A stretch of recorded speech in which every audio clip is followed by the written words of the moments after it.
Dinikahi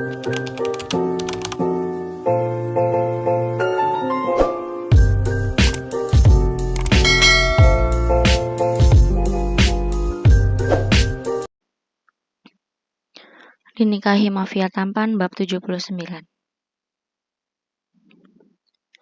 Kenapa aku bisa tidak tahu kalau perusahaan ini milik Papi?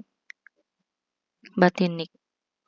Ia merasa bodoh karena tidak mengetahui hal sepenting itu. Mohon maaf sebelumnya.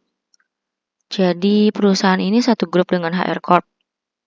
Tanya Nick. Betul sekali, Pak. Tapi sebenarnya perusahaan ini baru saja diakuisisi oleh Tuan Haris sekitar 1 bulan yang lalu. Sebagai pengusaha kecil, tentu saya dengan senang hati menerimanya. Sebab dengan begitu perusahaan ini akan mendapat bantuan dana dengan mudah. Jelas Jamal. Saham yang dimiliki oleh Tuan Haris jauh lebih besar daripada saham saya.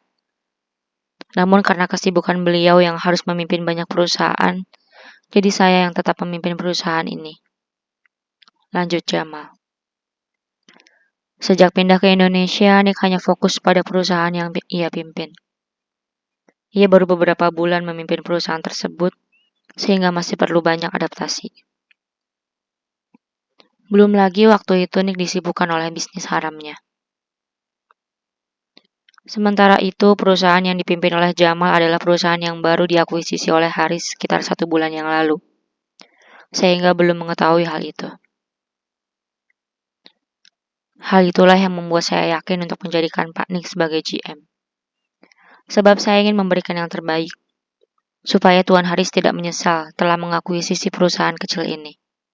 Ujar Jamal. Nick tersenyum getir.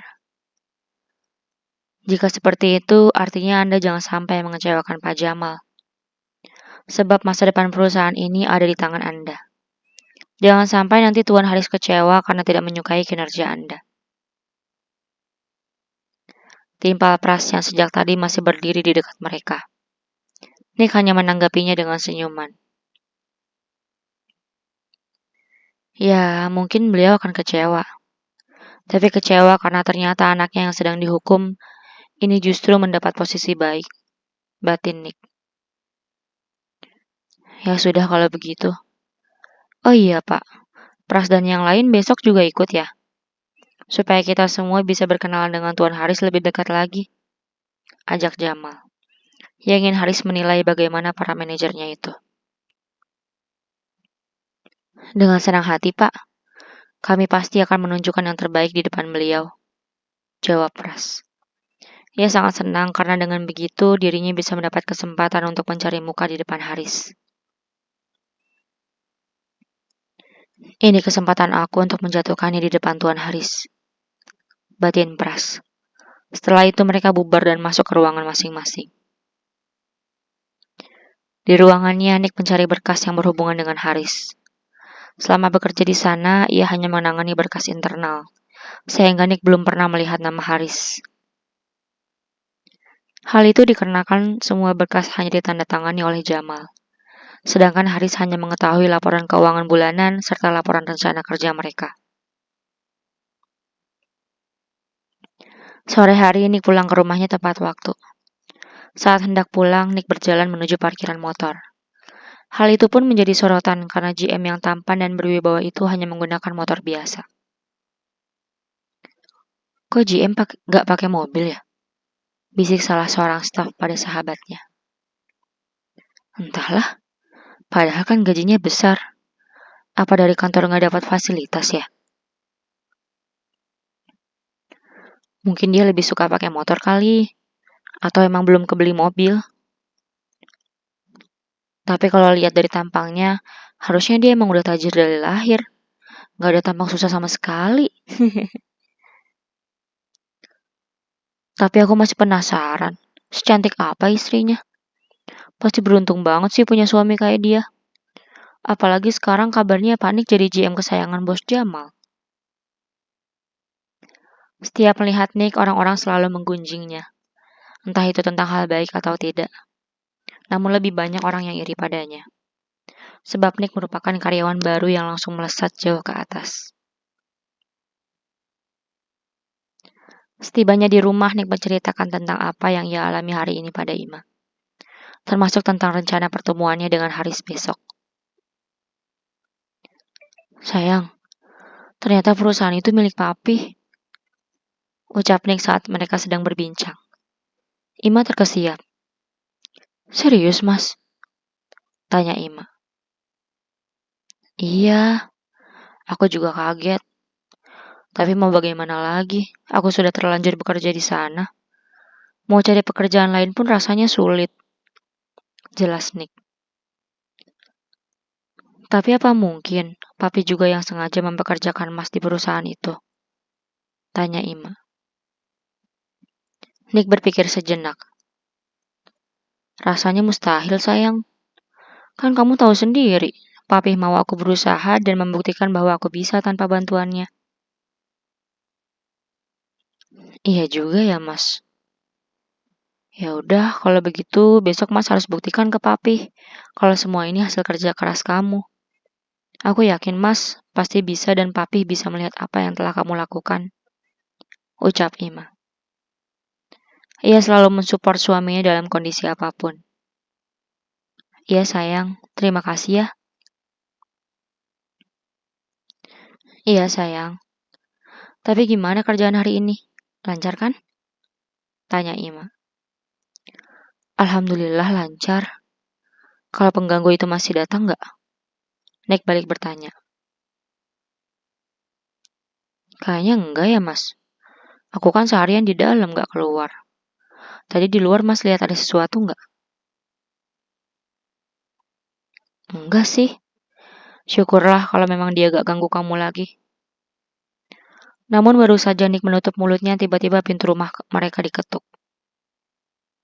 Tuk tuk tuk. Nick langsung menoleh. Siapa yang datang malam-malam? Tanyanya. Setelah itu Nick mengecek keluar dan ternyata tidak ada siapapun. Mengganggu saja. Gumam Nick kesal. Namun saat ia hendak menutup kembali pintunya, Nick melihat ada mawar merah di depan pintu tersebut. Ia langsung mengambil mawar itu. Kurang ajar, gumamnya. Setelah itu Nick berlari ke depan untuk melihat siapa yang menaruh bunga itu di sana. Siapa sebenarnya orang itu? Gumam Nick. Ia kesal karena tidak menemukan siapapun di sana. Ada apa, Mas? Tanya Ima. Sepertinya dia mau cari mati. Gumam Nick kesal. Jiwa mafianya muncul kembali saat merasa terancam seperti itu.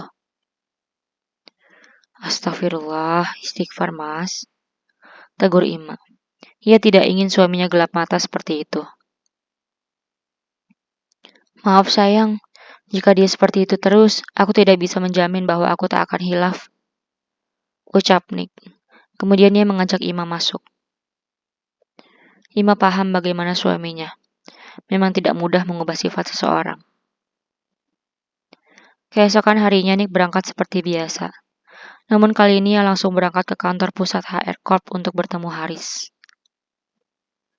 Nick sudah pasrah jika orang-orang di sana mengenalinya. Lagi pula bukan keinginannya diusir seperti itu. Manajer yang lain serta Jamal pergi dari rumahnya masing-masing. Mereka sengaja akan bertemu di gedung pusat HR Corp agar tidak terlambat. Sebab mereka akan bertemu dengan orang penting, sehingga tidak ingin memberikan kesan tidak baik. Akan tetapi saat sedang di jalan ban motor Nick kempes. Mau tidak mau ia mendorongnya lebih dulu sampai menemukan tukang tambal ban. Ada saja, gumam Nick. Berbeda dengan yang lain, jika mereka semua sangat tegang saat hendak bertemu dengan Haris, Nick biasa saja. Sehingga ketika dirinya terlambat pun ia tidak begitu khawatir. Sebab sebenarnya saat ini ia memang belum ingin menemui papihnya itu.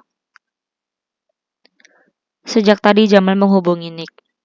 Sebab sebentar lagi mereka sudah harus bertemu Haris. Duh, panik ada-ada saja. Kalau begini caranya, Tuan Haris bisa kecewa. Gumam Jamal. Ia kecewa karena Nick datang terlambat. Pras sangat senang karena hal itu bisa mengurangi nilai Nick di mata Haris. Mungkin ini sifat aslinya dia, Pak. Selama ini kan Bapak selalu menyanjungnya. Jadi dia bersikap seenaknya seperti itu, ucap Pras. Jamal tidak mengatakan apapun, namun ia berharap apa yang Pras katakan tidaklah benar. Ya sudah, kalau begitu mari kita temui Tuan Haris sekarang, ajak Jamal. Mereka pun pergi ke ruangan tempat meeting mereka diadakan.